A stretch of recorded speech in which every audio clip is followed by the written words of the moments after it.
Will GTA 6 be fun? Mario Kart? Absolutely.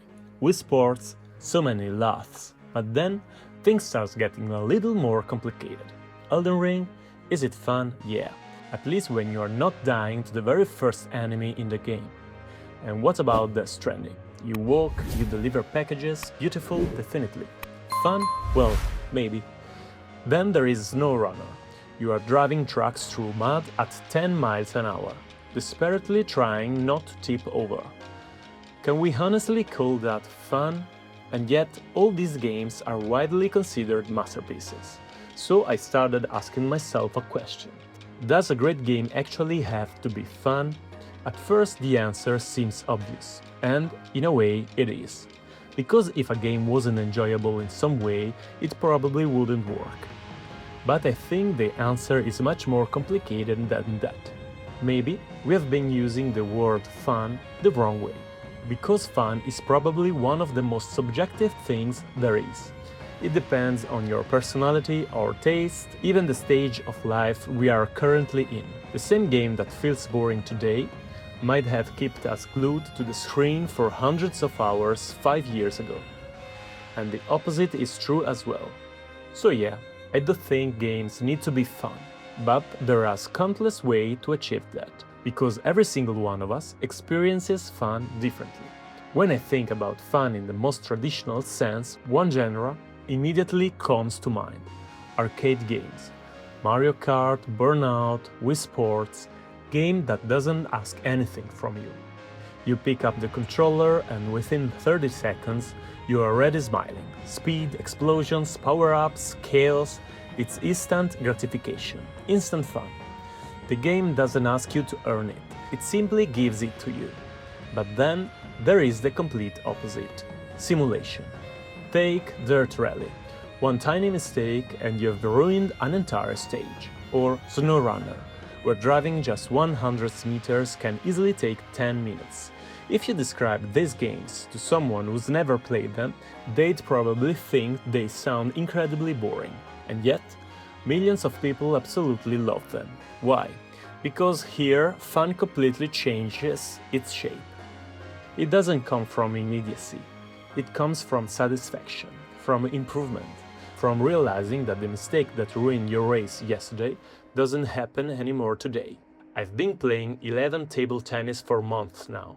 It's a VR table tennis simulator, and honestly, it's probably the closest thing to playing real table tennis that I have ever experienced. And let me tell you, landing a full-power cross-court forehand after weeks of practice, winning a point you are worked so hard for, is one of the most rewarding feelings I have ever experienced in a video game. At least for me. But here's the real question. How many times did I miss that exact shot before I could land it consistently? How many hours did it take? How many mistakes? How many losses? That's what makes that single point feel so incredible. It's almost like the game is telling you, you earned this. And I think that's a completely different kind of fun. It's slower, more methodical, but not less powerful. And that's also why highly accessible games often end up reaching such a massive audience, because they don't ask much from you before giving something back. Other games ask for your trust, they ask for your patience, and they reward you much later. Take Souls games, for example. People describe them as difficult, frustrating, punishing. And they are absolutely right. So then, why do millions of people love them? Because every boss you finally defeat feels like a personal achievement. Satisfaction becomes the driving force behind the entire experience. Even though, if you really think about it, their gameplay is actually built around very arcade-like mechanics. Dodge, attack, timing, repeat, and yet, when we look back at those games, we remember the moments we finally won. The moment everything clicked.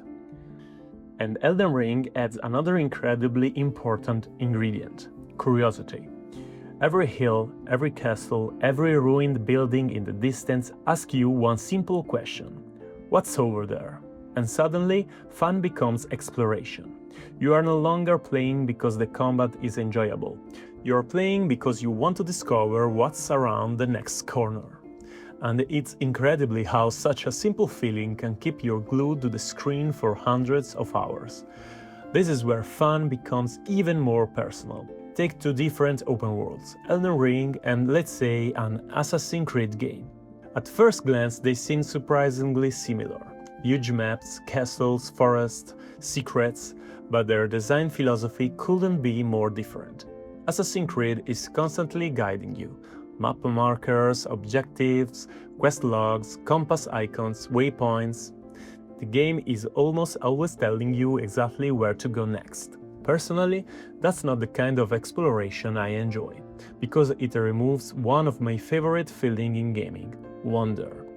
The excitement of finding something because you choose to explore, not because the game politely led you there. But here's the important part. For many players, that guided approach is exactly what makes exploration enjoyable.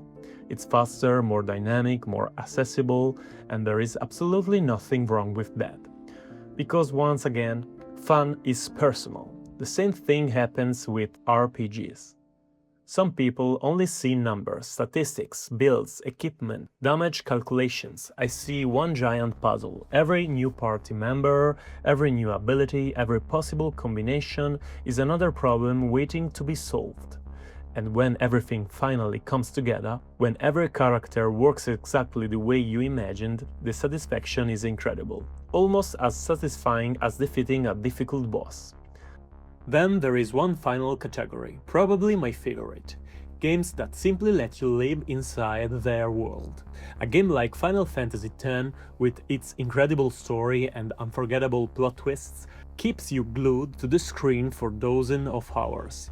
Not because it's constantly making you laugh, but because it makes you care. It makes you wonder what will happen next. It makes you emotionally invested in every character, and that's another completely different kind of fun. One that's built on emotion. Take The Witcher 3 for example. Its world is filled with believable, complex characters. Each of them has their own personality, their own motivations, stories. The more time you spend with them, the more attached you become. You start growing alongside them. And because of that, every emotional moment hits so much harder. Then there is Skyrim, a game where almost everything in the world feels like it exists for a reason. Cities have history, cultures, politics, legends, secrets. Even the smallest location often tells stories without saying a single word. That's the kind of world that makes you forget you are playing a game. You stop thinking about objectives and simply start living in that world. When a game manages to immerse you in a believable one, it creates the feeling that life keeps going, even when you're not there. That world doesn't exist just for the player, it exists on its own. And that's an incredible, powerful feeling. So, can we really call all this fun? Or is it something even bigger than that? You're not playing just for the combat, you are playing because you want to meet those characters, you want to know what happens next, you want to spend just one more hour in that world. And that's where I think video games become incredibly close to cinema and literature, because a great story can be just as engaging as the best gameplay ever designed. So, let's go back to GTA 6. Why will it probably become one of the biggest games of the decade? Because Rockstar understands something incredibly important. There isn't just one kind of fun. GTA isn't just an arcade driving game. It isn't just a great story. It isn't just a shooter, an open world. It's all of those things working together, while still feeling like one cohesive experience. And I think that's Rockstar's greatest strength. While writing on this video, I realized something. When I'm working on my own game, I almost never ask myself, how can I make this more fun? Instead, I ask a completely different question. How do I want the player to feel? Because my goal isn't to make you laugh every 5 minutes. It isn't to fill the screen with explosions, or shower you with constant rewards. I want you to see a mountain in the distance and feel the urge to climb it. I want you to walk into a forest and stop for a moment, just to listen to the music. I want a small, simple story to stay with you. long after you have turned the game off.